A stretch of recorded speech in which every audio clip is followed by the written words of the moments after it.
Nama Isun Raden Sujiwa. Tapi itu tidak penting. Saya kira dia itu sombong dan semena-mena pada kasta bawah, rombongan pribumi seperti saya. Tapi setelah saya tahu alasan dia kabur dari rumah, ternyata dia itu berbeda dari mereka. Dia memang orang yang baik, sahabatku yang terbaik, Sander the Priest.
Oh, ya, Mas Urip.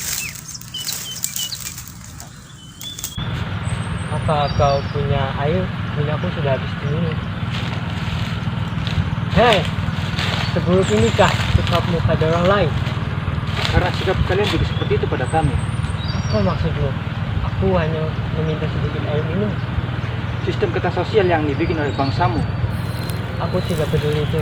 Kita sama-sama manusia. Jarang sekali ada kasta atas yang berbicara seperti dirimu.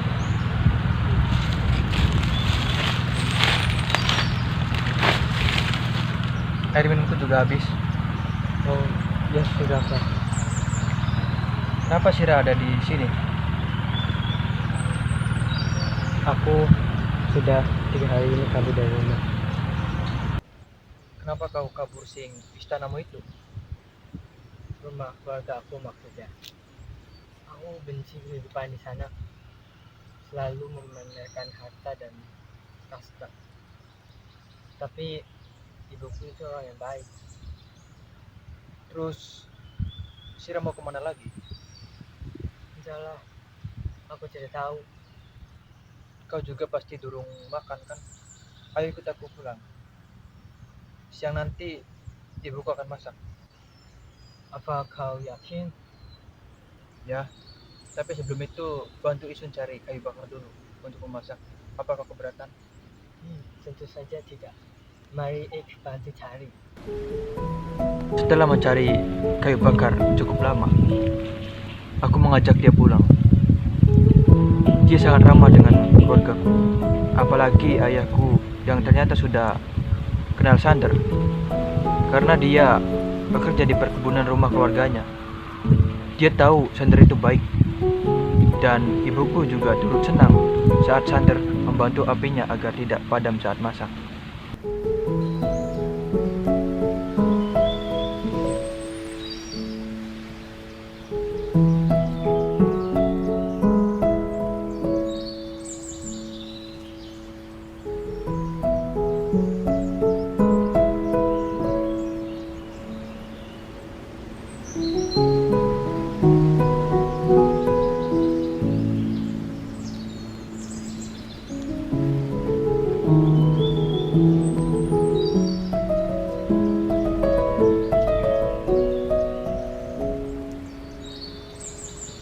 Sander, kita durung berkenalan.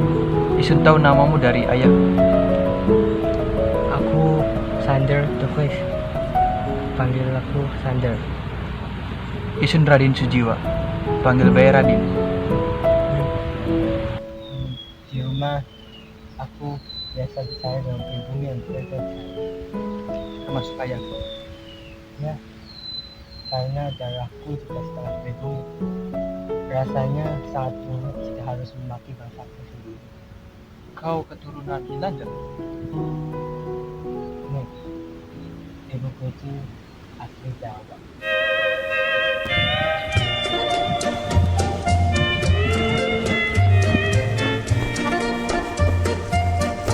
Terang bulan, de maan schijnt over Java. En aan het strand zit nooit jij heel alleen. Ze denkt nog altijd aan haar toeamlanden, die met zijn schip zo lang van haar verdween. Ze denkt nog altijd aan haar toeamlanden, die met zijn schip zo lang van haar verdween. Hij had beloofd dat hij terug zou komen, maar wat hij zei, dat bleek helaas niet waar. Ze zijn voorbij, haar mooie toekomstdromen, haar hart doet pijn, het leven valt zo zwaar.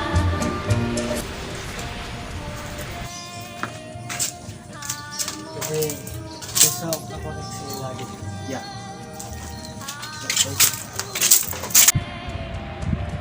Sejak saat itu, aku dan Sander semakin akrab. Dia sering membantuku mencari kayu bakar. Kehadirannya selalu membuat keluargaku senang. Sikapnya memang sangat baik, walaupun saudaranya tidak terlalu menyukainya. Seperti yang aku dengar dari Sander. Saudaranya itu tidak menyukainya karena kedekatannya dengan jongos-jongos Inlander yang bekerja di rumahnya. Meskipun aku sendiri tidak tahu pada keluarganya Sander. Sampai karena kejadian itu, aku bertemu dengan keluarganya. Mereka biadab. Darah.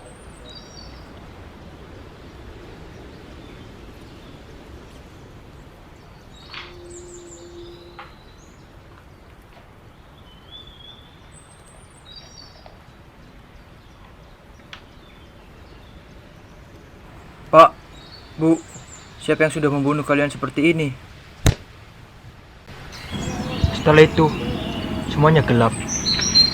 Saat sudah sadar, aku tidak tahu ada di mana. Tanganku diikat, mulutku juga. Yang aku ingat dari ucapan mereka, akan ada keluarga mereka yang lain yang akan membunuhku. Dan lucunya, orang itu adalah Don't tell no net.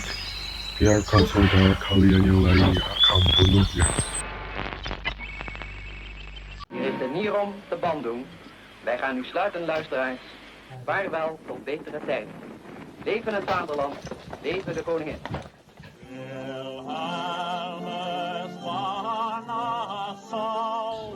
Jadi, keluargamu yang sudah membunuh keluargaku? Tidak.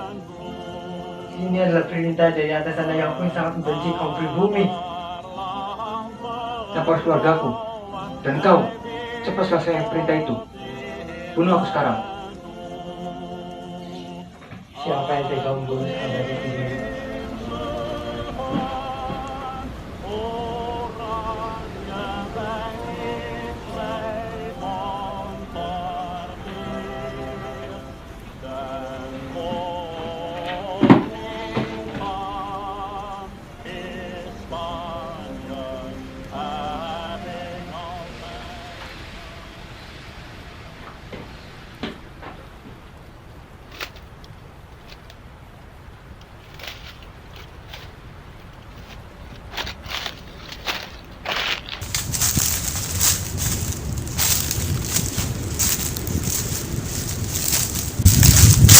bersembunyi di sini.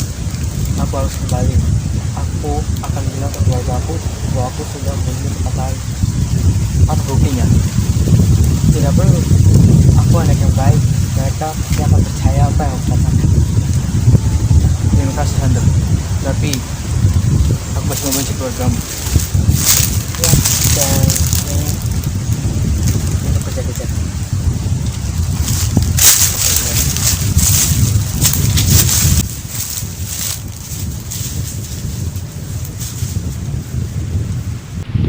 Sekitar 3 hari, aku bertahan sembunyi di hutan itu. Dan Sander terus kembali. Entah apa yang terjadi padanya. Yang kulihat justru banyak tentang asing yang mendengar mereka datang dari Jepang. Beberapa ada yang melihatku dan terus menyaksikan. Kurasa mereka baik pada kaum pribumi. Entah apa tujuan mereka datang ke sini. Yang jelas, pagi hari setelah itu, aku baru melihat Sander mengenakan seragam militer Belanda, menemuiku dengan kondisi yang kacau dan marah.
Ada apa denganmu?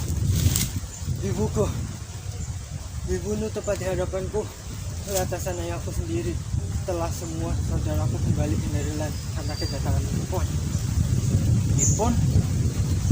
Tentara Jepang itu tersegan bunuh orang-orang lonjo. Kemarin aku dipaksa menjadi tentara Belanda oleh ayahku. Lalu, kenapa kau tidak kembali dengan saudaramu? Disinilah tanah kelahiranku. Aku ingin jadi pribumi sepertimu dan ibuku. Terus, kenapa kau harus panik saat menemuiku? Ada banyak Nippon yang mengejarku. Mereka tahu aku masuk sini. Kita harus keluar. Mereka sangat berbahaya bagimu. Tapi di luar juga banyak tentara Belanda. Mereka berbahaya bagimu.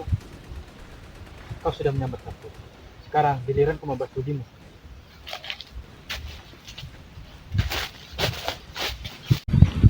Awalnya Sander terus menolak keluar dari hutan itu, karena itu berbahaya bagiku.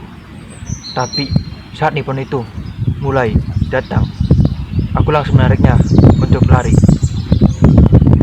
Kira sedikit, ternyata ada banyak sekali Nippon yang mengejar Sander. Lari mereka sangat cepat. Dan Sander juga benar, di luar banyak sekali tentara Belanda yang marah dan langsung mengejarku. Waktu itu yang kudengar hanyalah suara tembakan peluru dari banyak tentara Jepang dan Belanda yang mengejar kita. Meski sebagian dari mereka saling menembaki, tapi ada juga yang masih mengejar.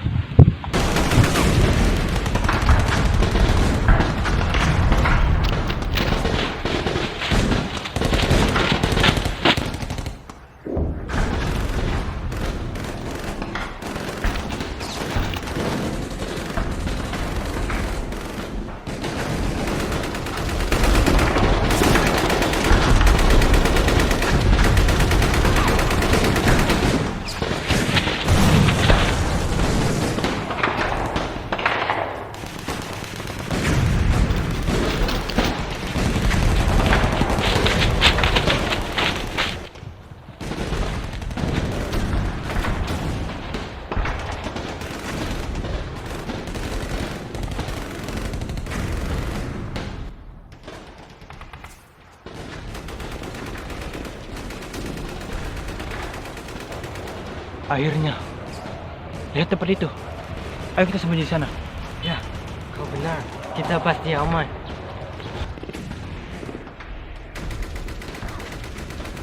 Kami tidak akan membiarkan hantu itu masuk. Dia baik. Dia sudah jadi pribumi. Tolong izinkan kami masuk. Tidak. Belah dari tanggal Belanda. Sebelum respon atau tentara Belanda itu datang, akan lebih kuterima jika kau sendiri yang menembakku. Tidak. Aku tidak akan biarkanmu mati. Cepat tembak dia. Atau kalian sekalian. Bunuh aku sekarang, Raden.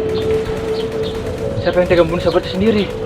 Tapi ini ceritanya berbeda. Aku harus mati agar kau tetap hidup.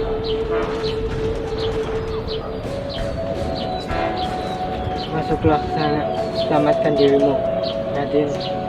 Terima kasih sudah mau bersahabat denganku.